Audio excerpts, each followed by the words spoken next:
अस्सलाम वालेकुम नाज़रीन किराम। पिछले 12 घंटे उन लोगों के ऊपर इंतहाई कर्ब के गुजरे हैं जो दिल में ये ख्वाहिश रखते थे कि इमरान खान ख़त्म शुद, जिनको ये लगता था कि इमरान खान का नामो निशान पाकिस्तान की सियासत के अंदर नहीं होगा। तो उन लोगों ने जब ये देखा कि पूरे आलमी मीडिया में, दुनिया के अंदर जितने भी बड़े बड़े मीडिया हाउसेज हैं, हर एक ने खबर लगाई कि इमरान खान और शाह महमूद कुरैशी को साइफर केस में बाइज्जत बरी कर दिया गया है। लेकिन पाकिस्तान के मीडिया ने क्या किया, ये मैं आपके सामने रखने लगा हूं। पाकिस्तान के मीडिया ने बहुत सी खबरें लगाई जिस वक्त ये केस चला।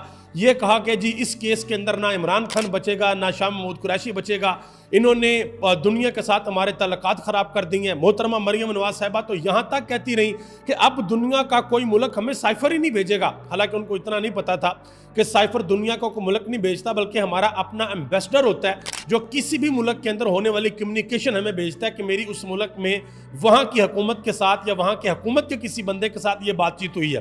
पाकिस्तान का मीडिया देखें जी, ये जंग अखबार टॉप पे, आपको पता टॉप का मीडिया पाकिस्तान का, उन्होंने क्या खबर लगाई कि साइफर केस इमरान शाह महमूद बरी, यानी कि इमरान खान भी पूरा लिखना मुनासिब नहीं समझा और लिखा कि बरी, बाइज्जत बरी लिखना भी मुनासिब नहीं समझा। लेकिन एक बात याद रखिएगा, इमरान खान भी ये बात कहा करते हैं, लेकिन दुनिया में हर कोई इस बात को जानता है कि 4-5 चीज़ें ऐसी हैं वो ना किसी मीडिया हाउस के कम ज़्यादा करने से कम ज़्यादा होती हैं और ना किसी इंसान के बस में है। वो है इंसान की इज्जत, जिल्लत, जिंदगी, मौत और रिज्क। ये अल्लाह के हाथ में है। ये अगर कोई चाहे कि जी हमारी ख्वाहिश के ऊपर कम हो जाए, हमारी ख्वाहिश पे कोई ख़त्म शुद्ध हो जाए, हमारी ख्वाहिश के ऊपर कोई पाकिस्तान की सियासत में बिल्कुल नीचे चला जाए, तो ऐसा नहीं होता।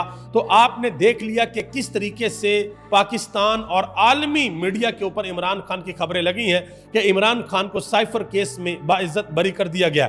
शायद पाकिस्तानियों को इस बात का अंदाज़ा नहीं है, लेकिन आलमी दुनिया के अंदर इस चीज़ को बहुत ज़्यादा सीरियस लिया गया। हत्ता के व्हाइट हाउस का जो तर्जमान है उसके सामने बैठकर एक सहाफ़ी ने यह बात कर दी। उसने कहा जी साइफर केस में तो इमरान खान को रिहा कर दिया गया है और अब इमरान खान जो जेल के अंदर हैं वो सिर्फ इस वजह से हैं कि इमरान खान ने जो अपनी अहलिया के साथ शादी की हुई है, वहाँ की अदालतें ये कह रही हैं कि इस्लाम इस शादी की इजाज़त नहीं देता। और आप देखिएगा कि अब एक नई अदालत के अंदर जो केस चला गया, इद्दत में निकाह केस, ये केस भी बिल्कुल इसी तरह फारग होगा जिस तरीके से साइफर केस हुआ है। आपको याद है, अभी भूल तो नहीं किए होंगे आप, ये चंद दिन पहले की खबर है कि 28 मई को पाकिस्तान के अंदर छुट्टी की गई, पूरे पाकिस्तान के अंदर। हालांकि पिछले 26 साल हमने पाकिस्तान के अंदर छुट्टी नहीं की। उस दिन छुट्टी क्यों हुई थी? इस वजह से छुट्टी हुई थी कि उस दिन भी साइफर केस का फैसला आना था। अब भी आ गया है, यही फैसला उस दिन आना था। तो जो इद्दत में निकाह केस है, जो अब अदालत चेंज की गई है, अब अगली अदालत में भी जाके वही कुछ प्रूव होना जो पहले प्रूव हुआ है, तो एक ना एक दिन इन सब चीज़ों ने ज़रूर ख़त्म होना है। अजमल जामिद साहब ने एक बड़ी अहम बात की है। उन्होंने कहा जी पहले ही जेल बैठे शख्स को पूरी दुनिया सुन रही थी, अब अदालतों ने भी बेगुनाह करार दिया है, अब प्रेशर बन चुका है। इमरान खान ऊपर खड़ा है, सिस्टम नीचे खड़ा है। इमरान खान ने एस्टेब्लिशमेंट को बैक फुट पर धकेल दिया है। ये अजमल जामिद साहब ने बात की है। इसके अलावा 2 चीज़ें जो बहुत बड़ा इंकशाफ हुआ है, वो इंकशाफ ये हुआ है कि साइफर केस का जो ट्रायल किया गया वो इतना अजीबोगरीब किस्म का ट्रायल था कि उसका फैसला जो कि 77 पेजेस के ऊपर मुश्तमिल था, वो सिर्फ 15 मिनट के अंदर लिखा गया।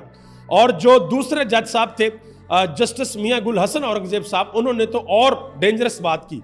उन्होंने कहा कि ये जो जजमेंट थी ये प्री रिटन जजमेंट थी, यानी कि ऐसी जजमेंट जो आप फैसला देने से आप सुनते भी नहीं है सही तरीके से और आप पहले फैसला लिख लेते हैं कि मैंने ये फैसला देना है। तो 15 मिनट के अंदर 77 पेजेस का जो फैसला है वो तो आपको पता लिखना नामुमकिन सी बात है। अब आगे आ जाए, शाह महमूद कुरैशी के हवाले से एक बड़ी अहम खबर है और एक खबर चीफ जस्टिस काजी फैज ईसा के हवाले से भी है। हामिद मीर ने एक इंतहाई अहम ट्वीट किया, वो भी मैं आपके सामने रखता हूँ। शाह महमूद कुरैशी के ऊपर इस वक्त पंजाब में 38 केसेस हैं और इस्लामाबाद में 17 केसेस हैं। उनकी जो बेटी हैं महर बानो कुरैशी, उन्होंने दरख्वास्त दी थी, तो वो रिपोर्ट पेश की गई है कि इतने मुकदमात हैं। तो जो चीफ जस्टिस है इस्लामाबाद हाई कोर्ट के, उन्होंने इजहार अफसोस किया। उन्होंने कहा कि ये किस तरह के मामला चलाए जा रहे हैं। इस्लामाबाद में 17 थाने हैं जो कि 17 मुकदमात कर दिए गए हैं, 17 केसेस बना दिए गए हैं। उन्होंने सवाल पूछा। उसके बाद वकील ने बताया कि 9 मई को शाह महमूद कुरैशी कराची में थे, वहां पर एक भी केस नहीं बना और पंजाब के अंदर और इस्लामाबाद के अंदर ये थे नहीं, तो यहां पर 55 केसेस बना दिए गए हैं। अगली खबर सुन लें जी, वो भी बड़ी अहम खबर है। वो खबर ये है, आपको पता है कि इस्लामाबाद के अंदर जो ट्रिब्यूनल लगा हुआ है और इस्लामाबाद के 3 हलकों का केस वहाँ पर लगा हुआ है, और नून लीग के तीनों जो उम्मीदवार हैं जो कि फॉर्म 47 के ऊपर जीते हुए हैं, अब वो इलेक्शन कमीशन के अंदर चले गए हैं कि भाई हमें इस ट्रिब्यूनल के ऊपर कोई एतमाद नहीं है, लिहाजा हमारा ट्रिब्यूनल चेंज किया जाए। जस्टिस तारक महमूद जहांगीरी उस ट्रिब्यूनल को देख रहे हैं, तो चीफ इलेक्शन कमीशन ने उनसे एक सवाल पूछा कि आपको क्यों एतमाद नहीं है, तो आगे से जवाब दिया जो राजा खुर्रम नवाज के वकील हैं, उन्होंने कहा जी ट्रिब्यूनल जज ने कहा कि बयान हल्फी जाली हुआ तो इधर से जेल भेज दूंगा।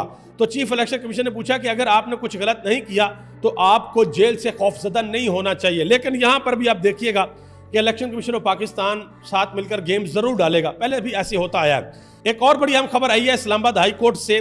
पाकिस्तान तहरीक इंसाफ का जो हेड ऑफिस है, आपको पता है कि उसको सील कर दिया गया था, उसको गिराने की भी कोशिश की गई थी। तो इस्लामाबाद हाई कोर्ट ने बड़ा फैसला दिया है। जस्टिस समन रिफत इम्तियाज ने फैसला महफूज किया था और वो फैसला सुना दिया गया है कि जो ऑफिस है उसको डी सील किया जाए। तो ये भी तहरीक इंसाफ के लिए एक बड़ी खुशखबरी है। आगे आजा जी, हामिद मीर साहब ने काजी फाइज ईसा साहब की एक वीडियो ट्वीट की है जिसमें वो कह रहे हैं कि हमने अपना आधा मुल्क गंवा दिया। हमने क्यों मुल्क गंवाया? क्या वो मुल्क हमने करप्ट पॉलिटिशियंस की वजह से गंवाया? उन्होंने कहा जी नहीं, हमने पावर हंगरी जनरल्स की वजह से वो मुल्क गंवा दिया अपना, यानी कि बांग्लादेश अलहदा कर दिया। ये ट्वीट किया है हामिद मीर ने। काजी फाइज ईसा साहब 2022 में एक जगह पर गए थे, SOAS लंदन के अंदर, वहां पर जाकर उन्होंने इस ख्याल का इजहार किया। तो यही बात आजकल इमरान खान अपने ट्विटर पे ऊपर भी कर रहे हैं और हुकूमत कह रही है कि हम जो है वो गद्दारी का मुकदमा बनाने के लिए जा रहे हैं। बाहर देखते हैं कि क्या होता है। आखिर में एक और अहम खबर है, और वो खबर है इस्लामाबाद के बल्दियाती इंतखाबात के हवाले से। इस्लामाबाद हाई कोर्ट ने 10 जुलाई तक हुकूमत और इलेक्शन कमीशन से तारीख तलब कर ली है कि आप तारीख दें कि कब आप इलेक्शन करवाने के लिए जा रहे हैं। आप सबका बहुत बहुत शुक्रिया। पाकिस्तान जिंदाबाद, पाकिस्तान के अवाम और पाकिस्तान के इदारे पाइंदाबाद।